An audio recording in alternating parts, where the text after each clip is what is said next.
and welcome to the Old Dominion fourth quarter earnings conference call and webcast. All participants will be in listen-only mode. Should you need assistance, please signal a conference specialist by pressing the star key followed by 0. After today's presentation, there will be an opportunity to ask questions. To ask a question, you may press star, then 1 on your telephone keypad. To withdraw from the question queue, please press star, then 2. I would now like to hand the call over to Drew Anderson. Please go ahead. Thank you. Good morning and welcome to the fourth quarter and full year 2023 conference call for Old Dominion Freight Line. Today's call is being recorded and will be available for replay beginning today and through February 7th, 2024 by dialing 1-877-344-7529, access code 2607922. The replay of the webcast may also be accessed for 30 days at the company's website. This conference call may contain forward-looking statements within the meaning of the Private Securities Litigation Reform Act of 1995, including statements, among others, regarding Old Dominion's expected financial and operating performance. For this purpose, any statements made during this call that are not statements of historical fact may be deemed to be forward-looking statements. Without limiting the foregoing, the words believes, anticipates, plans, expects, and similar expressions are intended to identify forward-looking statements. You are hereby cautioned that these statements may be affected by the important factors, among others, set forth in Old Dominion's filings with the Securities and Exchange Commission and in this morning's news release, and consequently, actual operations and results may differ materially from the results discussed in the forward-looking statements. The company undertakes no obligation to publicly update any forward-looking statements, whether as a result of new information, future events, or otherwise. As a final note, before we begin, we welcome your questions today, but we ask, in fairness to all, that you limit yourselves to just one question at a time before returning to the queue. Thank you for your cooperation. At this time, for opening remarks, I would like to turn the conference over to the company's President and Chief Executive Officer, Mr. Marty Freeman. Please go ahead, sir.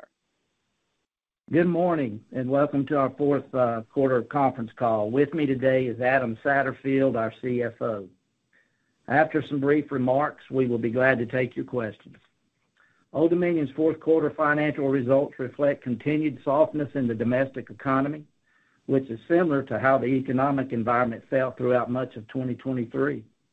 As a result, the rebound in volumes that we had anticipated back in the spring never fully materialized. Despite the softness in the economy and weaker than expected volumes, the OD team faithfully executed on the same long-term strategic plan that has guided us through the ups and downs of the economic cycle many times before. During the fourth quarter, our LTL tons per day decreased 2% as compared to the fourth quarter of 2022. Although our LTL shipments per day and overall market share improved, we also improved the quality of our revenue during the quarter as well, which contributed to an increase in both our quarterly revenue and earnings per diluted share for the first time in 2023. We believe that underlying demand for our LTL service remained consistent in the quarter, which corresponds to the consistency in our volume trends. The stability of our volumes also reflects our ongoing ability to deliver best-in-class value proposition. We were pleased to provide an on-time service performance of 99% and a cargo claims ratio of 0.1% during the quarter, which also supported the ongoing execution of our yield management initiatives. We have said many times before that long-term improvement in our operating ratio is dependent upon a consistent improvement in density and yield, both of which generally require the support of a positive macro environment. While our network density was challenged this year, we improved our yield by maintaining our consistent cost-based approach to our pricing. This approach focuses on improving the profitability of each customer through yield increases that are designed to offset our cost inflation and support further investments in capacity and technology. We continue to invest significantly during the 2023 as we remain confident in our ability to win market share over the long term. Our capital expenditures totaled $757.3 million for the year, of which $291.1 million was spent for the ongoing expansion of our service center network. We opened 2 new service centers in 2023 and have several others under construction and nearly complete that could be opened quickly once the demand environment improves.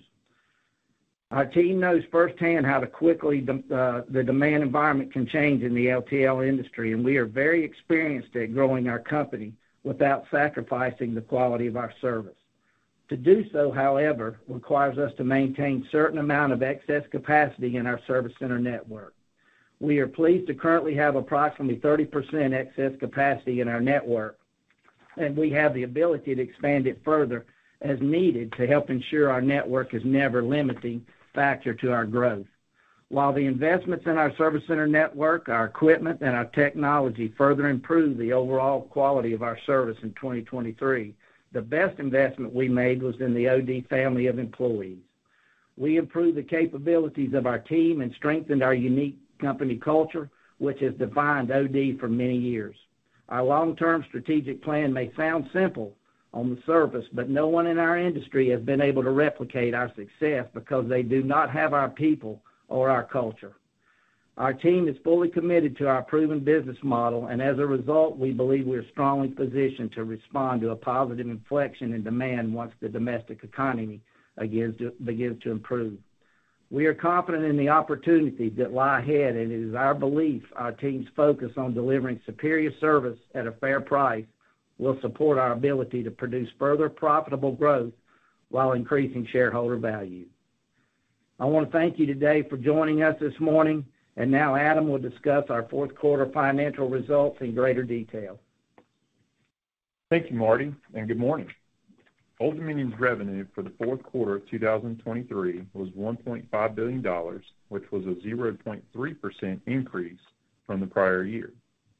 This slight increase in revenue was primarily due to a 3.0% increase in LTL revenue per hundredweight that more than offset the 2.0% decrease in LTL tons per day. Our quarterly operating ratio was 71.8%, and earnings per diluted share were $2.94, which was a 0.7% increase from last year. As Marty previously mentioned, this was the first quarter with an increase in both revenue and earnings per diluted share since the fourth quarter of last year. While it certainly has not felt like one of our record years from the past, $2.94 also represents a new company record for fourth quarter earnings per diluted share. On a sequential basis, our revenue per day for the fourth quarter increased 1.9% when compared to the third quarter of 2023, with LTL tons per day increasing 0.6% and LTL shipments per day decreasing 0.3%. For comparison, the 10-year average sequential change for these metrics includes a decrease of 0.8% in revenue per day, a decrease of 1.6% in tons per day, and a decrease of 3.4% in shipments per day. The monthly sequential changes in LTL tons per day during the fourth quarter were as follows. October decreased 0.7% as compared to September. November decreased 0.6% from October, and December decreased 4.8% as compared to November. The 10-year average change for these respective months is a decrease of 3.5% in October, an increase of 3.5% in November, and a decrease of 8.0% in December.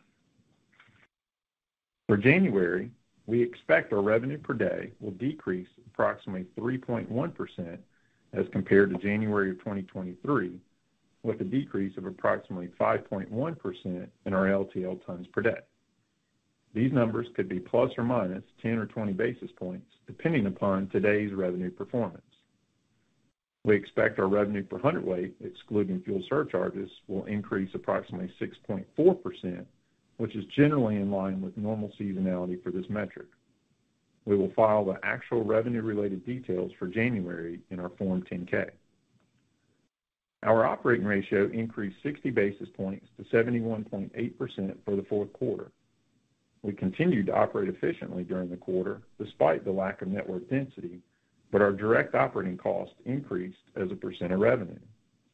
The increase in these costs was primarily due to an increase in our insurance and claims expense as a percent of revenue, which is attributable to changes in the annual adjustment we record in our fourth quarter each year relating to our third-party actuarial reviews.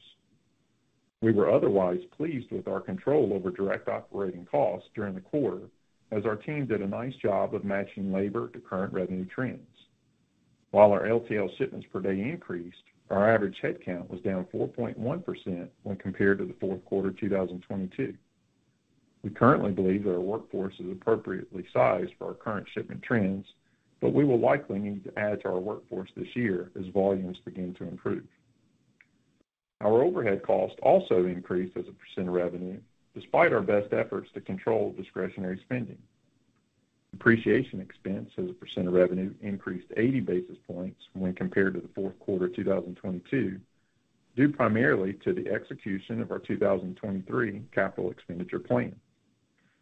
The increases in depreciation and other overhead costs were partially offset by a 90 basis point improvement in our miscellaneous expenses as a percent of revenue, which included $15.1 million of gains on the disposal of property and equipment. Old Dominion's cash flow from operations totaled $436.7 million for the fourth quarter and $1.6 billion for the year, while capital expenditures were $105.9 million and $757.3 million for the same respective periods. We utilized $85.5 million and $453.6 million of cash for our share repurchase program during the fourth quarter and 2023, respectively, while cash dividends totaled $43.6 million and $175.1 million for the same periods. We were pleased that our board of directors approved a 30% increase for the quarterly dividend to 52 cents per share for the first quarter of 2024. Our effective tax rate for the fourth quarter of 2023 was 24.1%, as compared to 25.0% in the fourth quarter of 2022. We currently anticipate our annual effective tax rate to be 25.6% for 2024. This concludes our prepared remarks this morning. Operator, we'll be happy to open the floor for questions at this time. Of course, thank you. As a reminder, to ask a question, you may press star and 1 on your telephone keypad. If you're using a handset, please pick up your device before pressing the keys. To remove yourself from the queue, you may press star, then 2. Today's first question comes from Bruce Chan with Stifel. Please go ahead. Good morning, team. This is Matt on for Bruce Chan. Thanks for taking our question. You've highlighted some market share gains in the past couple of quarters here post-Yellow, and wanted to get your sense of, to what extent do you expect these to continue as more competitors bring on new capacity? Sure. We certainly, our long-term story has been winning market share over time, and we believe we'll continue to win market share into the future as well, primarily based on the value proposition that we offer of superior service at a fair price. And as we mentioned earlier, our on-time service continued to be 99% during the quarter, and our claims ratio is at 0.1%. And that is what's driven our market share over time. Typically, when we're in a slower macro environment like we've been in, our market share tends to be flatter. But once we start seeing a recovery in the economy, that's when we think our model shines the brightest. If you look back in periods past, when the upcycle begins, that's when we've got plenty of network capacity. The job that we've done with managing our people capacity and equipment capacity as well, combining with the real estate, positions us to capitalize on those upswings. And that's when, in the past, we've been able to outgrow the other publicly traded peers anywhere from 600 to 1,000 basis points. So we're still waiting on that positive inflection in the economy, but I feel like we're better positioned than we've ever been to capitalize on it when the upswing begins. Great. Thanks for that. And as a quick follow-up, how do you see industry capacity this year versus last year? And do you have a quick view of, what percentage of, latent offline capacity might return, as we progress throughout this year? Thanks a lot. Well, I think that, there's a lot of settling that still needs to occur post the Yellow closing their doors. But if you go back a year or more, we were a capacity-constrained industry. And I feel like once all the dust settles, capacity is shifting around a bit, but we'll continue to be a capacity-constrained industry. All of those service centers will not end up in the market, yet all of those freight shipments will be and will have to be handled by someone. So I feel like, especially once the economy recovers, we'll most likely be viewed as a capacity-constrained industry once again. Thanks for the time. Thank you. The next question comes from Ravi Shanker with Morgan Stanley. Please go ahead. Thanks. Good morning, gentlemen. Maybe as a follow-up on that, would just love to get your thoughts on how the Yellow asset auctions panned out versus your expectations. And maybe a broader question there is based on that. Do you think the next upcycle is going to play out differently with the redistribution of capacity from one entity like Yellow that was constantly ceding share over several years to a handful of entities now trying to gain share? Do you think that changes the competitive dynamics at all?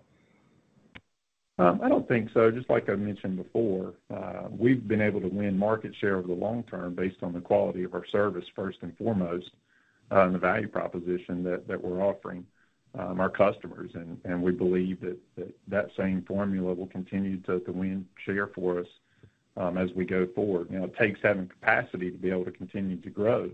And that's why we've always invested ahead of the growth curve and tried to target having about 25% excess capacity in the service center network at all times. And so right now we mentioned that we're at about 30% excess capacity, so we're a little north of where we've historically been, but we believe it's always important to consistently invest and keep that focus on the long-term opportunities, and that certainly played to our benefit in the past. And it's hard to say with the Yellow process with their service centers, but net we believed that there would be some exit of capacity, and I think that's generally what we'll end up seeing once all the dust has settled on things. And we obviously took a look at those service centers early on. Didn't end up with anything, and that's fine given the state of where our network is today and the opportunities that we continue to have to expand it. And we felt like just given the cost that you can see now in hindsight that it was better for us to just maintain control. Our network is in a great spot as it is, but we continue to have the ability to control when we add to the network and time. Where we decide to add the facilities and how exactly we want to build them. So we felt like continuing with the same formula that's worked for so many years for us, we want to keep executing on that same business plan as we go forward. Very helpful. Thank you. Thank you. The next question is from Chris Wetherbee with Citigroup. Please go ahead. Hey, thanks. Good morning. I guess I wanted to talk a little bit sort of nearer term and get a sense of, how things were progressing. I guess first quarter, we've seen some weather here in January. I think typically OR gets a little bit worse as we go from 4Q to 1Q, but maybe you can put some, help us a little bit. I think there were some moving parts in particular in the fourth quarter with the gain as well as some of the insurance actuarial stuff that was going on there. So just kind of get a sense of how you're thinking about the first quarter, both from sort of an operational perspective, but also from an OR standpoint. Yeah, it's, winter weather comes every year, and it's something that we contend with and is, generally in our averages. So, we don't view that as a one-time event, but a couple of weeks ago, we, us and everyone else had to deal with weather issues and made up for a little bit of lost ground, with that last week. And then, we've got a short week to finish out the month here, so we'll see where the final numbers land. But as of right now, our shipments per day are trending pretty much in line with where we thought they would be. I gave the 10-year average earlier, with respect to the sequential changes from a shipments per day standpoint. Our December was 5.9% below November. That's better than the 10-year average, but over the last 5 years, we've kind of changed. We've given one extra day of paid time off around the holidays, and so our 5-year average in December is actually a decrease of 6.5%. So we were a little bit better than that revised average that changes the month a little bit, not so much the quarter. But looking at January, the 5-year average sequential change is a plus 0.3% increase, and so we'll see where we end up, but I feel like that certainly that number has been impacted a little bit. Looks like it's going to come in below that overall sequential number that we would go up a bit, but how much will we get back in February? Will we see kind of a traditional bump, and then March will continue to be the important month. That's a month where we're typically up about 5% sequentially over February. And if you remember, we anticipated in 2023 that we would see a recovery in the spring, and unfortunately it didn't materialize like we thought it would. But that'll kind of be the key point for this quarter is will we start seeing that reacceleration in our business levels, and that'll obviously dictate a lot in terms of the operating ratio and general performance for the first quarter. And just one point of clarification. So for 4Q, do you think that with those two big moving parts, that sort of the number that we have is the right jump-off number as we think about that normal sequential progression of OR? Well, the normal change in OR from the fourth to the first quarter is about 100 basis point increase, maybe 110 basis points. And those two particular items that we called out in the press release, we'd expect some normalization, if you will. To start with, the insurance and claims, that was 1.9% of revenue in the fourth quarter. That number had averaged 1.2%, 1.3% each quarter in the first 3 quarters of the year. And so we'd expect that to somewhat normalize and our expense be more consistent in the first, second, and third quarters of 2024. Now, it may be a little bit higher.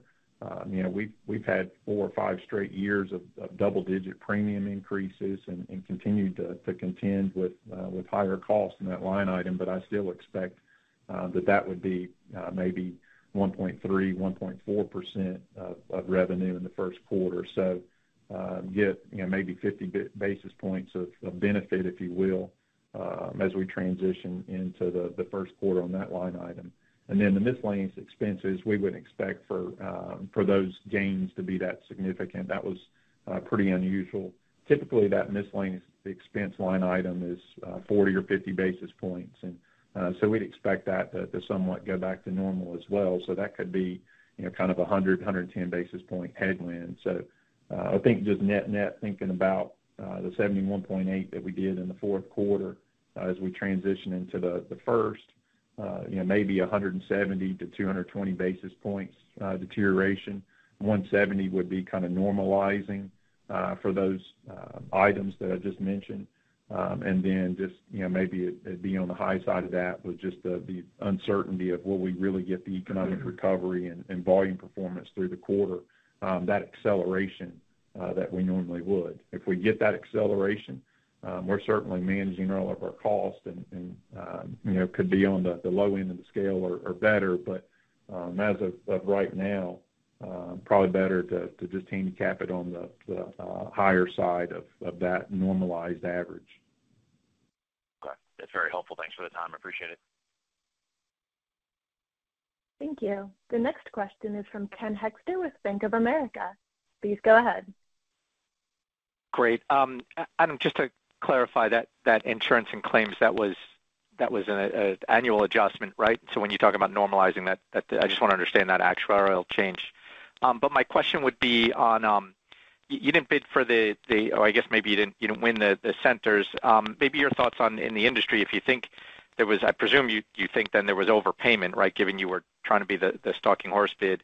So what does that mean for the environment? Do you think those peers need to get a return quickly on that investment, and you see increased pricing competition? I just want to understand your thoughts or view on what the impact of overpaying from your peers' competitive perspective means.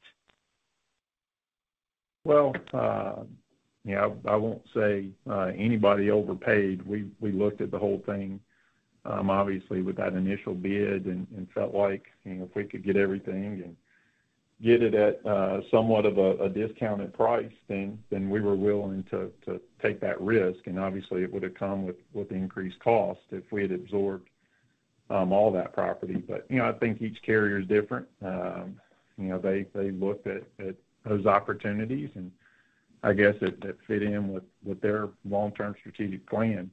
I think if anything, it's increasing the cost basis, and like we've said for many years, as we've invested in real estate, you've got to build that into your overall cost structure and appropriately capture that with rates, and that's been our strategy over time, and it's certainly played to our advantage. So if our competitors' cost structures are increasing, I wouldn't expect that they would change their approach to pricing.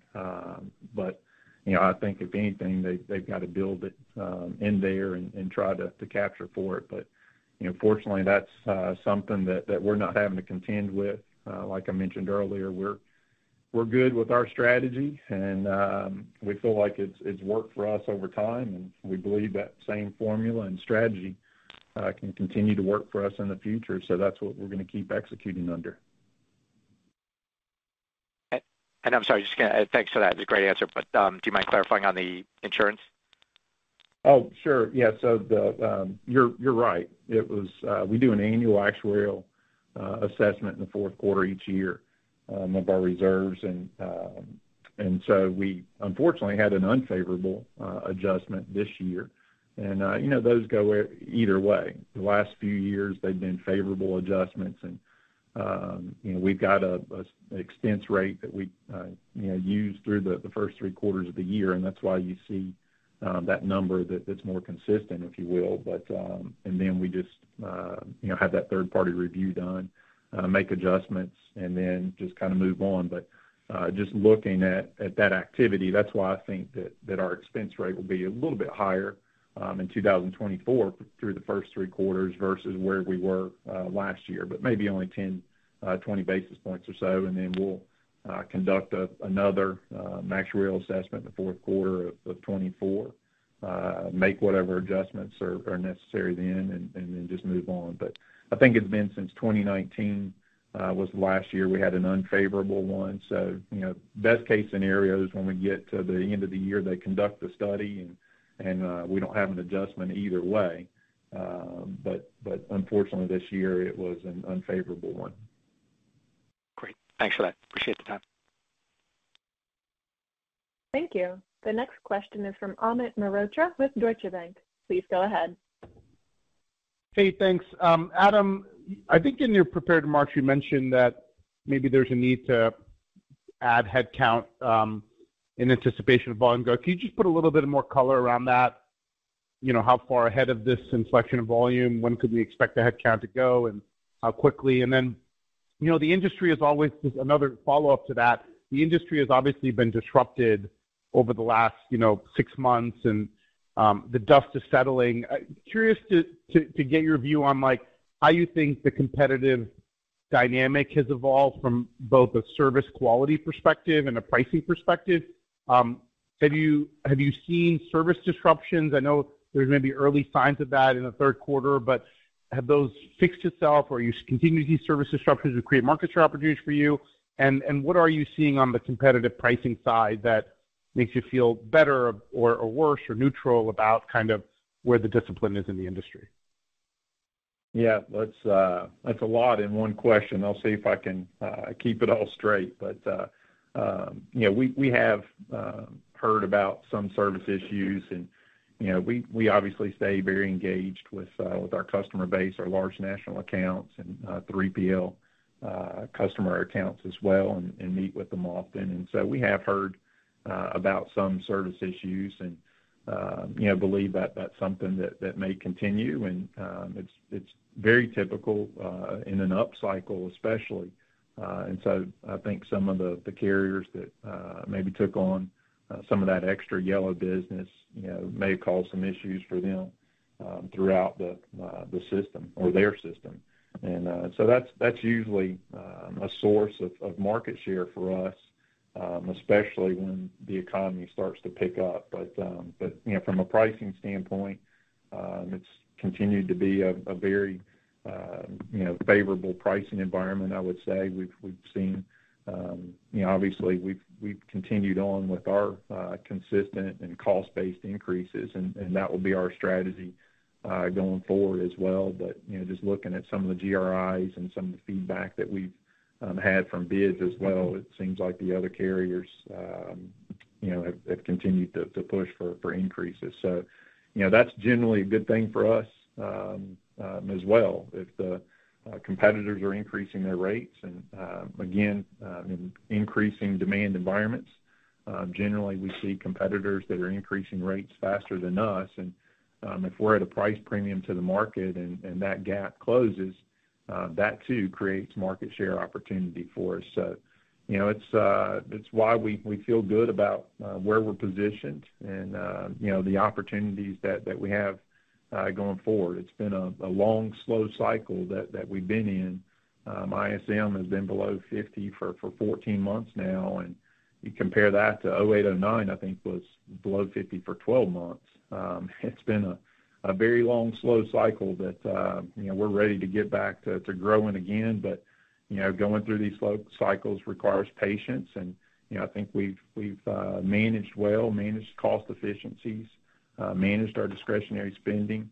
To go through a year where tonnage was down 9% and our operating ratio was at a 72, to me was pretty remarkable. And so I'm really proud of what our team accomplished this year and what we've done to position ourselves for opportunities that are ahead. Yeah, great. Okay, thank you very much. Thank you. The next question is from Jon Chappell with Evercore ISI. Please go ahead. Thank you. Good morning. Adam, thanks for the commentary around the 4Q to 1Q move in the OR, given some of the noise in the fourth quarter. As we think about the rest of the year, and I know it's difficult to predict the volume landscape, so let me frame it, if you will. It sounds like you're in a good position, 30% capacity. Maybe you can see the whites of the eyes on adding headcount, maybe pull the PT lever if necessary, if things kind of accelerate quicker than expected. But should we expect a return to kind of normal seasonal trends in the OR this year, or can we see even better, in the first maybe 9 months, if you get some of the volume back on a stickier basis, more of an industrial recovery, and then maybe lag a little bit some of the resources that you need to handle that, just given your spare capacity today? Yeah, obviously a lot of it is going to be volume dependent, and will we really get some type of economic recovery, and when does that begin? It'd be great to see it start early, but I'm not sure that general economic forecasters are predicting that things are going to start so early in the year. But we're ready.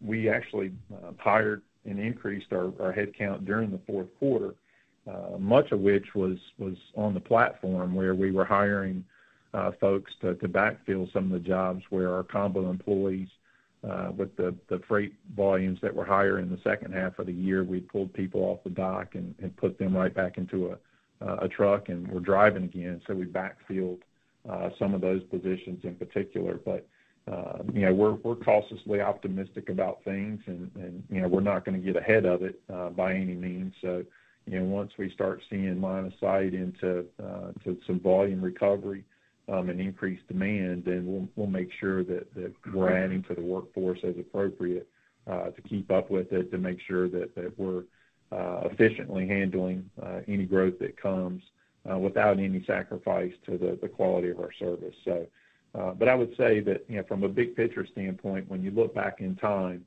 and just thinking about the fiscal year overall, generally when we've gone through a slow period, even going back to 2009, 2016, 2019, we've gone through periods that have been really slow. If we've lost anything from an operating ratio standpoint, when the volumes and revenue come back into the system, we've been able to more than recover that OR loss. And back to our cost structure, I'm really pleased with the performance, as I said, but we generated improvement in our direct operating costs for the year this year, even despite the lack of density that we had with the volume weakness. And really the OR loss was just limited to our overhead expenses increasing, and most of that was depreciation as we continued to expand the network, as we brought in new equipment into our fleet to replace some of the older stuff that we've been hanging on to the last couple of years with OEM challenges. So, as we incurred a lot of expense on our own selectively, we're positioning ourselves to capitalize on future growth opportunities. So, that'll be the power of leverage in the model.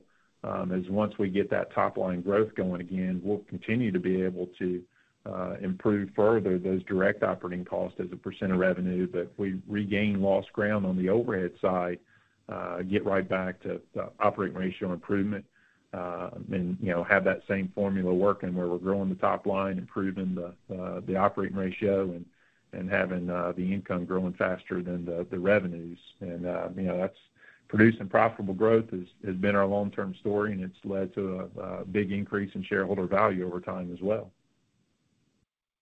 Mm-hmm. Yeah. Okay. Thank you, Ed.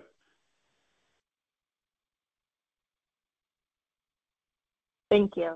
The next question comes from Tom Wadewitz with UBS. Please go ahead. Yeah, good morning. Wanted to ask you just on pricing, and I guess if we look at the January, I think you said the January is up like 6.4%, and 4Q was 7.5%, I believe, for revenue per hundredweight ex fuel.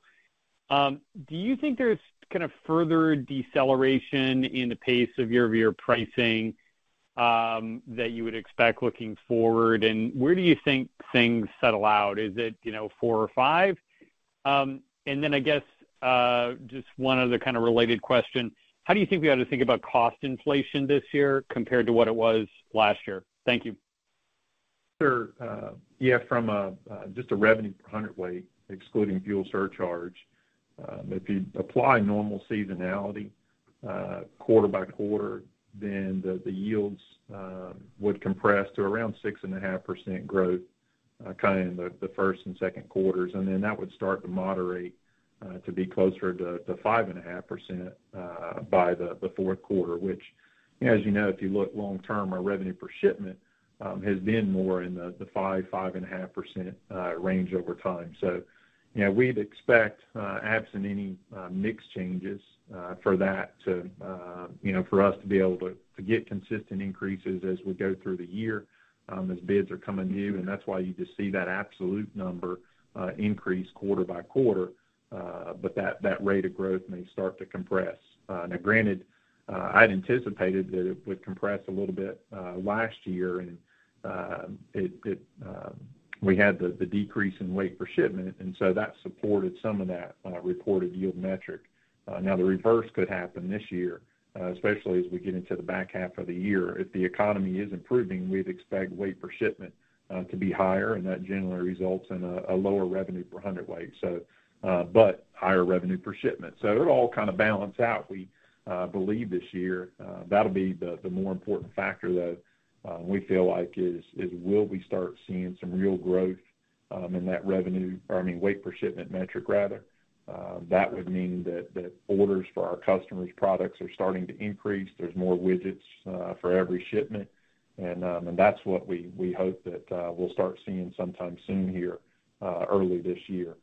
From a cost per shipment standpoint, we saw moderation in our cost per shipment throughout this year, and that's what we'd anticipated. We originally had expected core inflation this year of 5 to 5.5%, and that's pretty much where we finished. It was higher than that in the first half of the year, better than the average in the second. So I feel like our cost per shipment will likely get back into more of our more consistent with our longer term average, probably be somewhere around the 4% mark or so. And, that 4%, plus or minus where we land, obviously you can do a little bit better than that if you get volume growth and you're getting density and so forth. That drives a lot of operating efficiencies. We've dealt with the opposite over the last year and a half. But that number, when you think about it, a lot of our line items, I mentioned the insurance premiums, but we've dealt with significant cost inflation in many of the income statement line items that we have over time, and fortunately we've been able to improve operating efficiencies and do other things to mitigate that, such that our longer term inflation on a cost per shipment basis has been in that 3.5% to 4% range. Right. Okay. Yeah, that's all very helpful. Thanks, Adam. Thank you. The next question is from Bascome Majors with Susquehanna. Go ahead. Yeah, thanks for taking my questions. Just to follow up on that last question, based on the recent contract conversations, you said, certainly your peers continue to raise price. Do you feel fairly confident you can maintain your historic 1 to 1.5 point spread above that cost inflation this year? Yeah, that's always the focus for us. And, again, that's why, especially when we get into stronger demand environments, we've historically seen competitors raising rates faster than us. And, a lot of that in the past, I think, has been driven by competitors that generally run their networks closer to full utilization. And so if they've not been able to grow volumes in those large upswings, they take advantage of the strength in the market and get more by way of rate. And, we like to do both.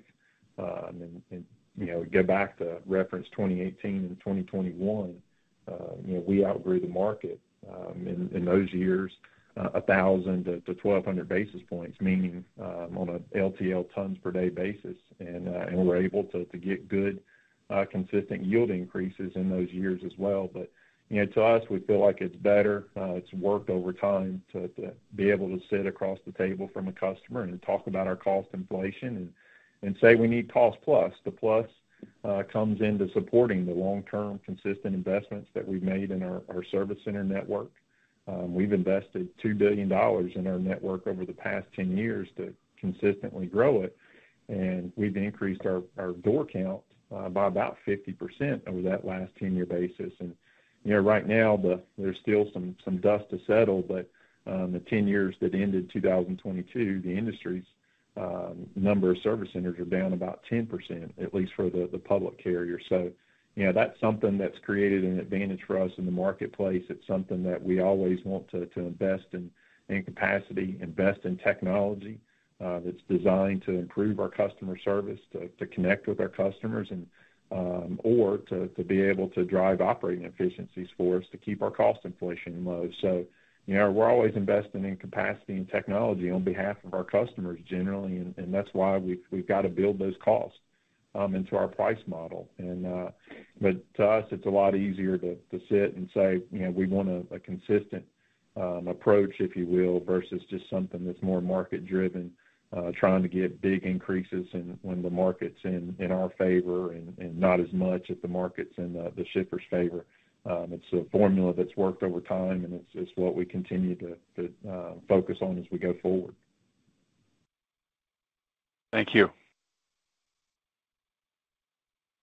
Thank you. The next question is from Jason Seidl with TD Cowen. Please go ahead. Thank you, operator. Morning, gentlemen. How should we think about sort of normal seasonal patterns as we move throughout the year and your year-over-year comparisons with tonnage in terms of when you first started seeing the freight come over from Yellow? Yeah, obviously, it was mid-year in the third quarter when they closed and we got that bump. We were at 47,000 shipments per day for the longest time. Right. And, but you didn't see it earlier, and as they started to bleed a little bit in June? Not really. Our monthly average was 47,000 from December of 22 through July Gotcha. of 23. So it was flat there, and then we got an initial bump of about 3,000 shipments per day. And we stayed, pretty consistent there from around 50,000 or a little bit north of that from August through November, and then just had the seasonal drop through December. So, as we're starting out, right now we're a little below January of last year, which just mentions at 47,000. If we get the bump that the normal seasonal bump, if you will, that would sort of put us flattish with February and March. And then, the question will be, are we getting, some type of normal seasonality? If so, that would put the second quarter, above the second quarter of last year. And then, we can kind of go from there, if you will. Okay, makes sense. I want to clarify also something that you guys said. You mentioned you expect an exit of capacity once the dust settles, and you were talking about the terminals.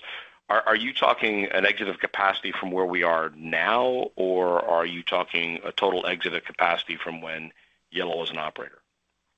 Yeah, when Yellow was in operations. I mean, obviously Okay.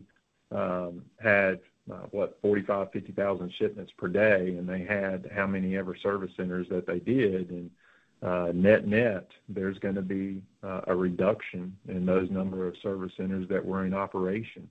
There's still quite a few that have not settled in any way, and that's what we had believed. We thought that there would be an exit of some percent of their capacity, if you will, but that same level of freight has got to be moved, and I continue to believe that some of it is currently in the truckload world, and so I think that there likely be a second wave of freight that comes into LTL.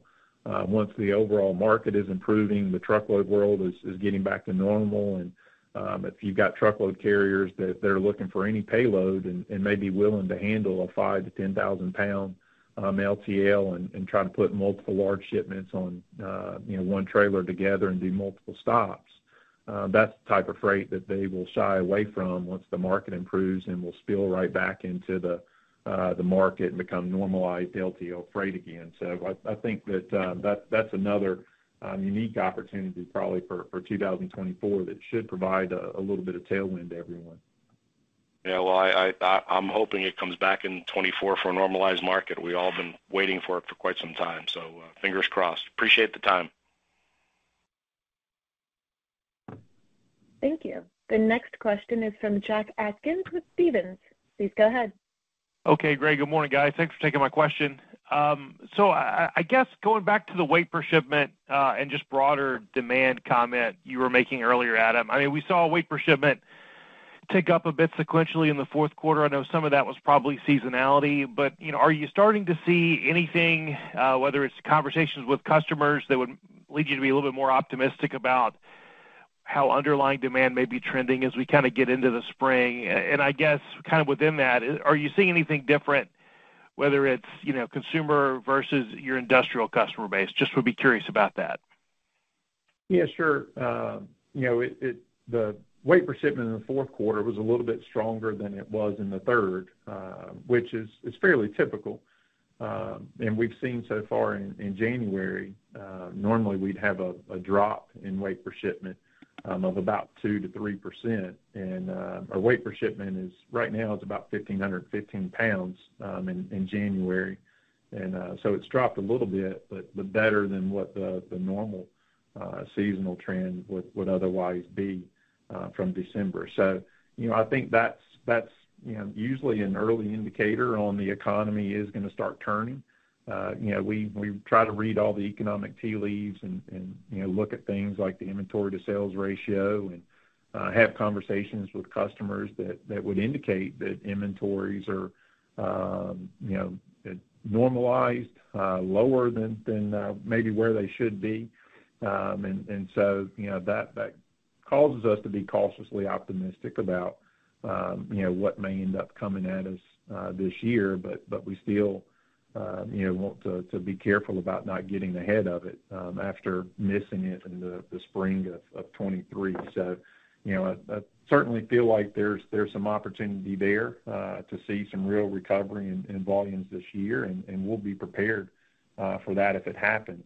I mentioned that ISM has been below 50 for 14 months, and my goodness, that's just been it's been such a long, slow period. The slow cycle is getting as old as Methuselah.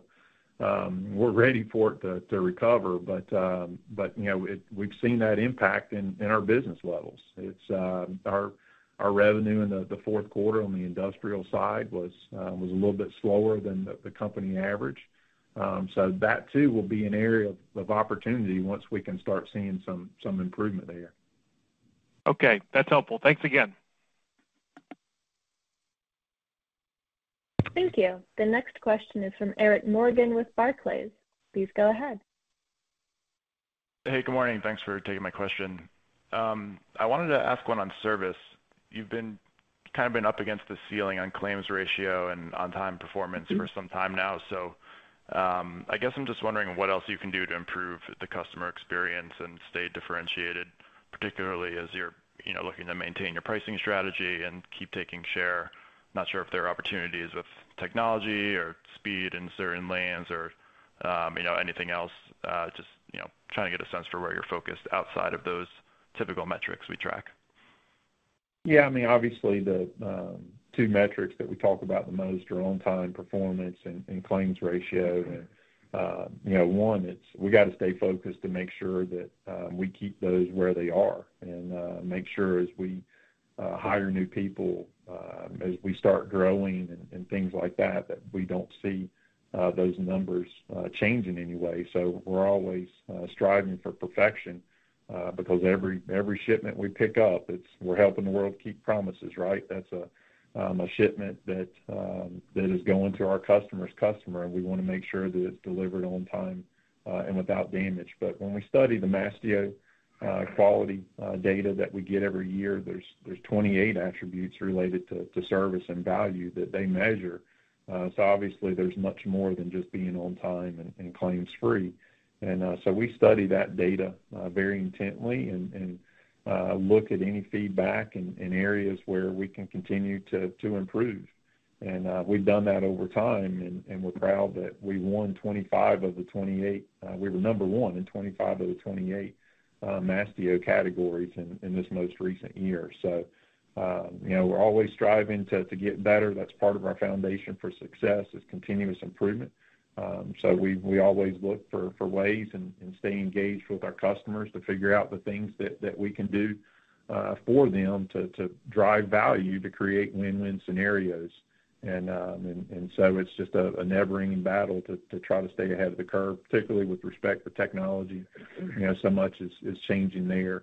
The things that we can do to try to connect more with our customers, drive some automation in the corporate office and the back end processing and so forth. So a lot of opportunities there to keep improving the customer service experience and also mitigating costs when it comes to our technology investments. Thank you.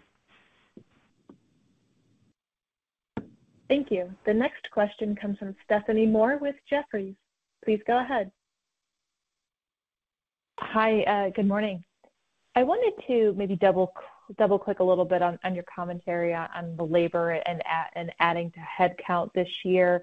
I just wanted to maybe compare your view on headcount additions for 2024 versus 2023. I think I was under the assumption that in 2023 that you were able to hold on to some labor, kind of protect as many drivers and positions as possible, kind of waiting for the demand to tick up in 2024. So just trying to compare, I think that commentary from prior quarters to your outlook for this year. Thanks. Sure. And, we did have some attrition as we worked through 2023. So the overall headcount has been lower on a quarter-over-quarter basis as we went through the year. And like I mentioned, in the fourth quarter in particular, the average headcount was down 4% compared to the fourth quarter of last year. But it was up compared to the third quarter of this year. And so we're adding some positions. We're just under 23,000 employees was our average for the fourth quarter, and that compares back to we were 25,000 average full-time employees back in parts of 2022. So it'll be shipment driven. Typically, when you look at long-term changes in our shipments per day and long-term changes in our headcount, those two numbers are very closely aligned. And so you're exactly right. We're trying to hang on to as many people as we could, particularly our drivers that we've invested so much in as we progress through this last year and a half of slower economic times, and that gave us an advantage. I mentioned this earlier, but we had employees that had their CDLs and they were working primarily on the dock, and when we saw that positive inflection in volumes back in the third quarter, that was something that we were easily able to tap into and put those folks right back into a truck. So, that worked to our advantage. We're running our truck driving schools right now to continue to produce more employees that have their CDLs and will be available to drive as demand continues to improve. So, it's why we're always trying to keep our focus on the long term and be prepared for when the demand gets strong and we start seeing the levels of shipment growth like we've been able to experience in the past. Back in 2021, we grew shipments per day at 19.5% that year. Our competition was up 4%. And we were able to accommodate that 19% shipment growth and be able to keep our service metrics best in class and so forth. And it's that investment in trying to stay ahead of the curve with all the things that we do with all three elements of capacity that allows us to put on significant levels of growth like that when the demand environment dictates. Got it. And just as a quick follow-up, seeing any difficulties meeting some of those hiring or headcount additions thus far this year? Trying to get a sense of the strength of the labor environment. Not at this point, and again, we're trying to get ahead of it a little bit in the sense of creating some of our own drivers. But I think right now just the state of the market overall, it's totally different than compare and contrast 2021 when things were so tight everywhere, and it was more of a challenge to get drivers. That's why we focused so much on keeping everyone that we could through the slow period, but go ahead and starting our schools back up well ahead of the growth coming at us. We want to make sure that, particularly with respect to drivers, that we get ahead of it as best we can.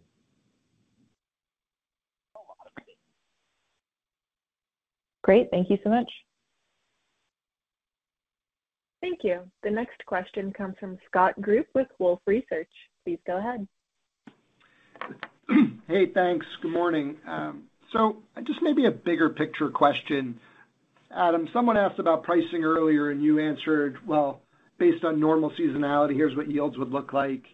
And I would have thought maybe with this big Yellow event that maybe we'd be better than normal seasonality on pricing. And same thing, right, where Yellow has gone and tonnage is still down. And so I guess ultimately my question is we all treated Yellow as this really, really big event in the industry. Is it not really a big event, or is it that it's a really big deal, but it's all being masked by a slow macro, and ultimately whenever the macro gets better, we'll really feel the impact of Yellow, and it's all still sort of on the come? Yeah, I certainly think it's the macro being in the state that it is, that helped the carriers absorb the freight that they were hauling before, and pretty effectively.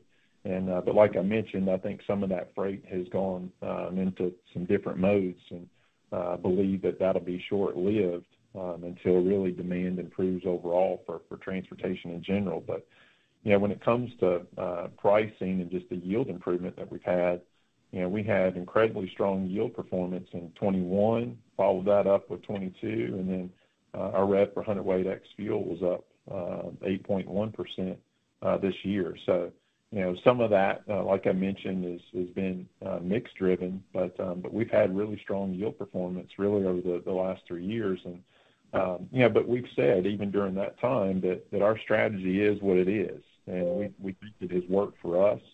And when we operate at a 72 for the year, I don't know that anyone else will be anywhere close to that.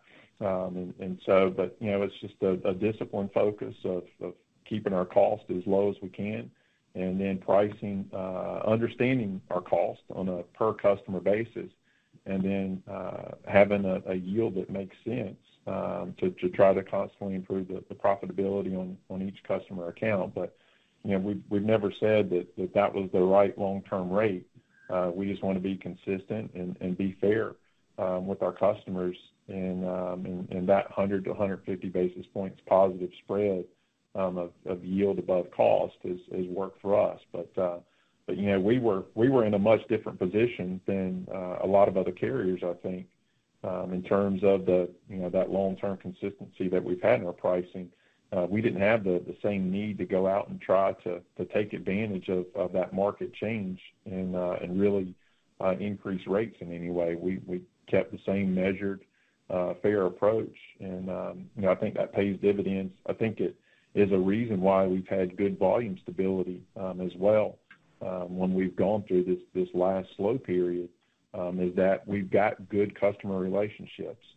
Freight at the end of the day is a relationship business, and so we want to continue to strengthen relationships, and we've got an understanding with our customer base in terms of what we're trying to achieve. And you work through a slow year. We really didn't have any major customer losses. We didn't lose lanes from customers.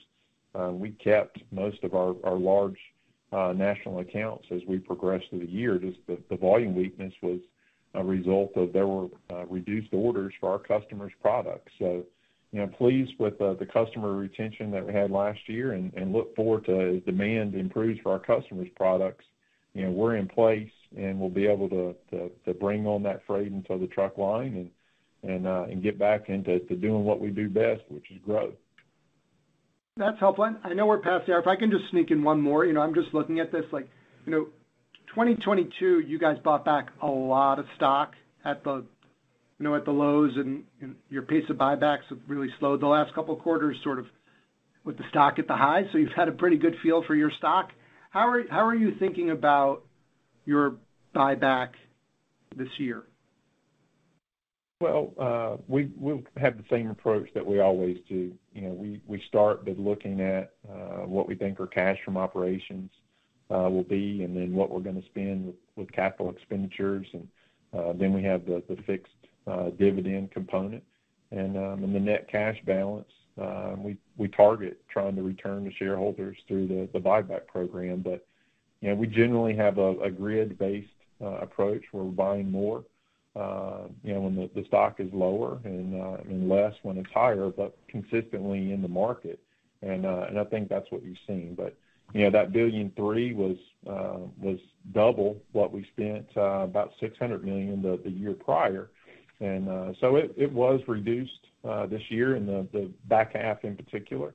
But as we go into 2024, we'll just continue to look at how much free cash we think that we'll have, and how much we try to return to shareholders, and in what ways as we go through the year, such that we don't obviously want too much cash building up on the balance sheet, but it's all about driving returns on invested capital, and we've done a pretty good job over time with improving that metric. Thank you, Adam. Thanks, Scott. Thank you. Today's last question comes from James Monaghan with Wells Fargo. Please go ahead. Hey, guys. Thanks for squeezing me in. Actually, wanted to follow up on Scott's question, about sort of the yield versus seasonality and pricing versus seasonality. You've mentioned that the market sort of moved pricing up, and your competitors have been aggressive on that, and you have improved or have strong service. And so has that sort of fair price moved away from where it is now? And is there a bit of a catch-up trade on price across the remainder of the year relative to service? based on where everybody else is in the market? I'm not sure that I fully understand your question, but like I mentioned before, that we anticipated that metric would eventually compress back to longer term averages. And for us, it's 100 to 150 basis points positive spread, which by the way reconciles to the average operating ratio improvement we've been able to generate over time as well. And so we'll continue to do our best to manage our costs and to continue to ask for necessary increases on our customer accounts to offset the cost inflation that we'll have in the business and to support the wage increases that we give to our employees to allow us to retain the employees that we have, but continue to attract new employees to our business as well, which we've been able to do over time to support the consistent growth that we've been able to produce. So, it takes a lot to keep growing the company year in and year out,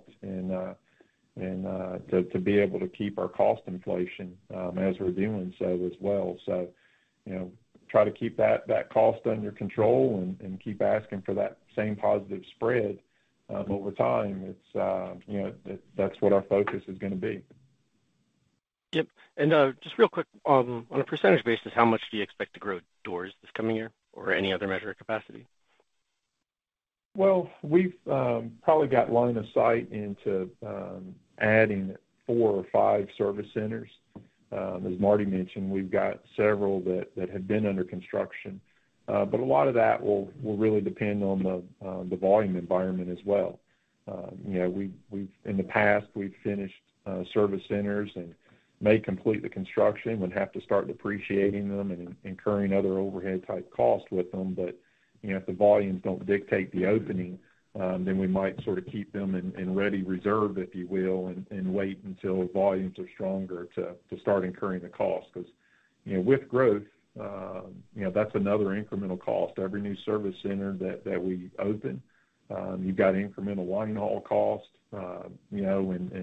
and other expenses that we're going to incur as a result of that opening, in addition to just the general depreciation and overhead. So that'll be something that we'll be mindful of as we go through the year. And hey, hopefully the volume environment will be such that we're ready to open them and turn them on day one as soon as we're finished.